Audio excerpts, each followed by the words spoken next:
We're on the Noodle Express on the bus from Shanghai to Suzhou. Just getting into Suzhou. It's a little bit after 8 o'clock in the morning. I brought a couple Italian chefs. You guys may recognize them from before. Paolo Vittoletti and Riccardo La Perna to eat noodles in Suzhou this morning.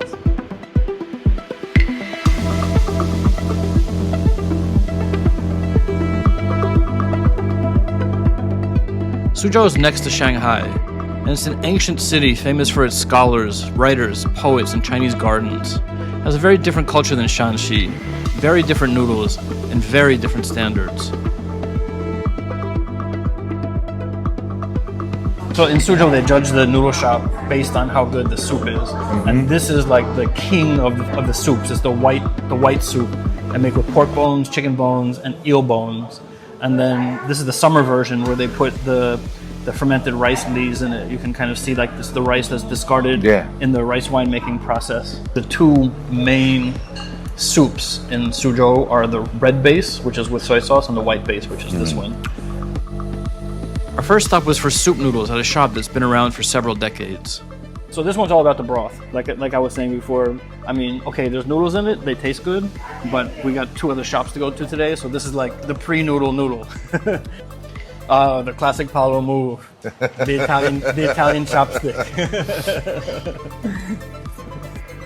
Parents of ramen. Yep. So this area that we're in right now in Suzhou is like all around this area. There are lots of canals, lots of lakes, lots of ponds. So they use lots of eels, yellow eels, the small eels, and of course they cut the meat off of the eel, and then they have the leftover eel bones. So that's what gets used in the soup. That makes totally sense because it gives a lot of umami. So you can see all the jiaonyang in here, which is the fermented rice. The fermented rice. Yeah, these little fermented rice grains. It's very, very pure. For me, the complexity that you don't taste the pork only. Right. Like it's very well balanced. There's a tiny layer here, bubbles of pork fat on top, but it would be interesting to try without the fermented rice. Yeah. The problem is gonna be the shirt. After all this noodle are gonna be... The traditional move in Suzhou is to put the noodles on top of it. So that it warms up the pork belly, and then eat the noodles, and then eat the pork belly, and then drink the soup. But when I come, I don't do it that way. I just eat the pork and drink the soup, and then go for noodles somewhere else. Somewhere else. Same stomach. Exactly. The first sip you can recognize is very simple, but the second one starts to give you more complexity. So you start to understand that it's made with a not easy process. Okay, across the street to the next place. Now we're going to start the noodles. Okay, good.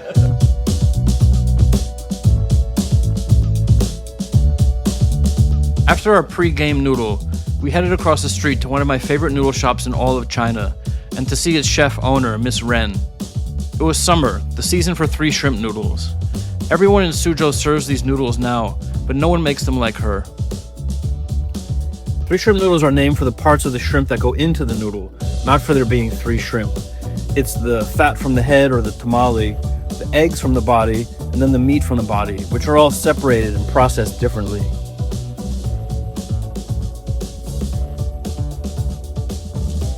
So this is it, guys. This is the 3 shrimp noodle, the queen of Suzhou noodles.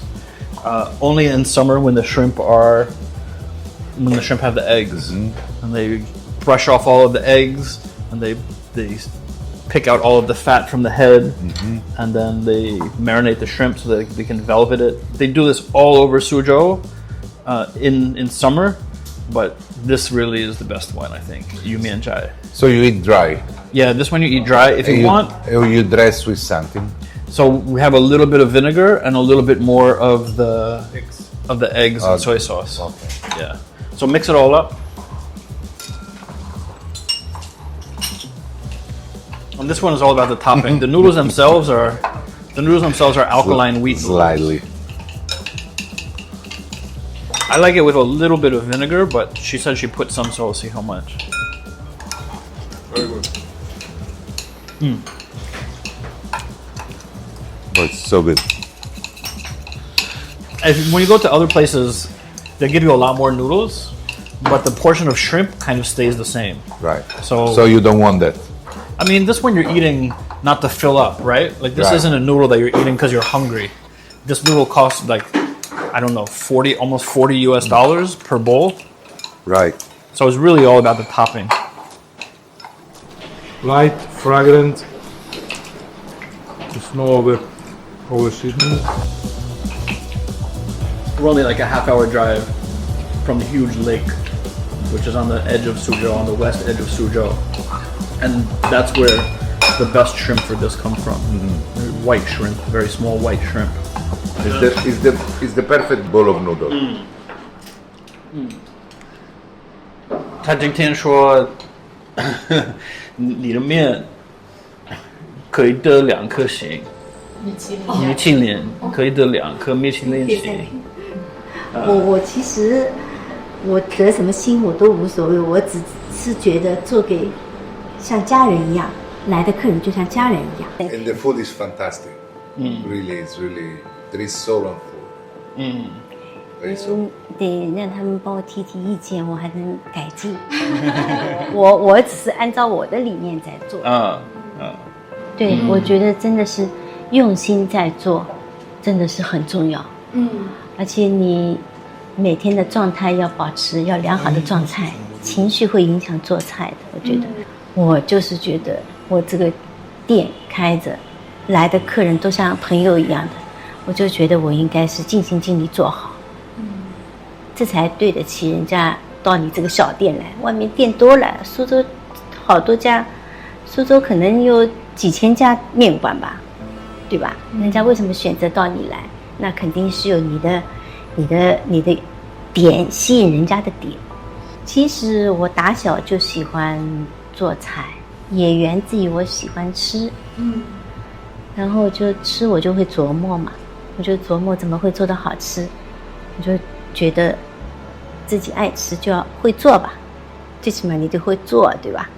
所以我就一直喜欢做菜，一直喜欢，就是做给家里人吃。山下面其实老早就有，只是它只是一个比较，以前是比较富裕的人家，会叫下面的佣人会做，这个因为它的工序比较繁。现在，人们生活条件都好了，你说花个100-200块吃一碗山下面也吃得起，偶尔来尝一下也能吃得起。然后我觉得苏式面就是秀气吧，我就觉得就像秀气，哎，对，就像江南的那个比较秀气。 In China, the idea of seasonality in food goes back very far, but that's being lost as the food supply becomes more modern and industrialized. But Suzhou is wonderfully stubborn, still going along with the seasons, not just in fruits and vegetables, but even in restaurant dishes and noodles.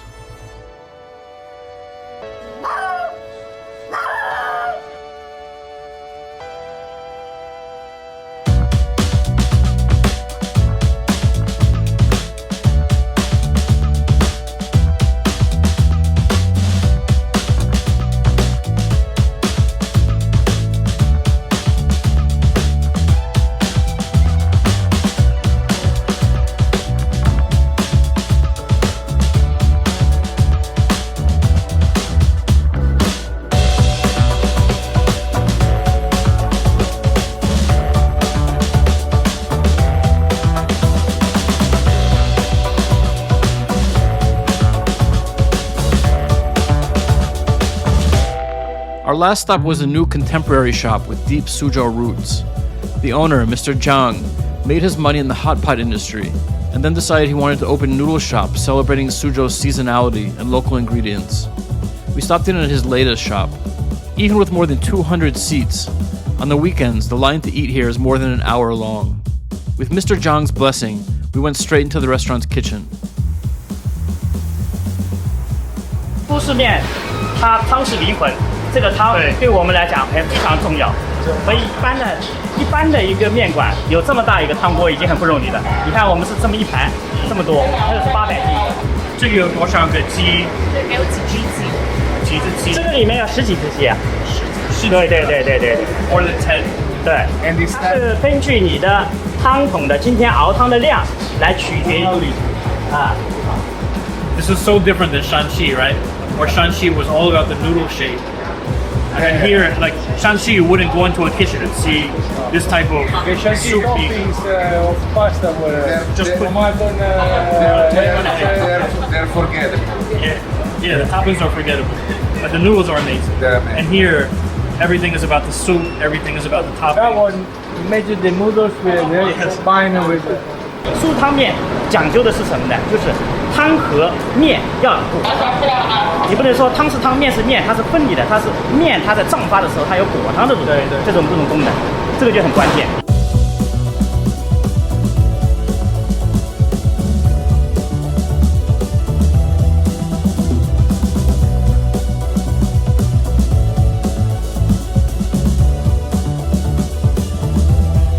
After poking around the kitchen, it was time to eat and talk noodles. How do you guys feel about this trip? About today's noodles compared to Shanxi? It's totally different, right? You see two cultures.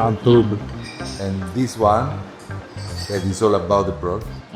It's all about the condiments. It's all about the technique on the condiments, the broth. the perfect combination would be the noodles from Taiyuan and the stock, the soup from. Meet in the middle, we do a festival.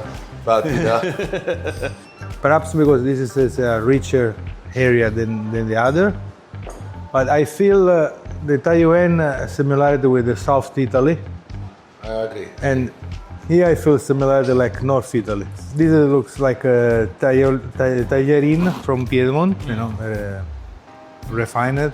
I think technically the noodles at all the places are fantastic, but the one that really captures me is the 3-shrimp noodle and Mrs. Ren and her story. And like you said, like you really feel it's her food. It is her cooking for you. She's one person making very incredible food, but she doesn't have a chef background. I think for the food she makes from where she came from is pretty remarkable. So Miss Shrimp Noodles. Miss Shrimp Noodles. It's you can see that there is a lot of craftsmanship in that bowl. There's a lot of passion, and I really appreciate the. This was the second time I brought the Italian chefs to a noodle capital in China. Suzhou is far away from Shanxi, where we went in season 1, in distance, but also in noodle philosophy. Its noodle masters have their own approach, but the point was the same. To see China's different cultures reflected in a bowl of noodles, and to share that with both noodle professionals and with you.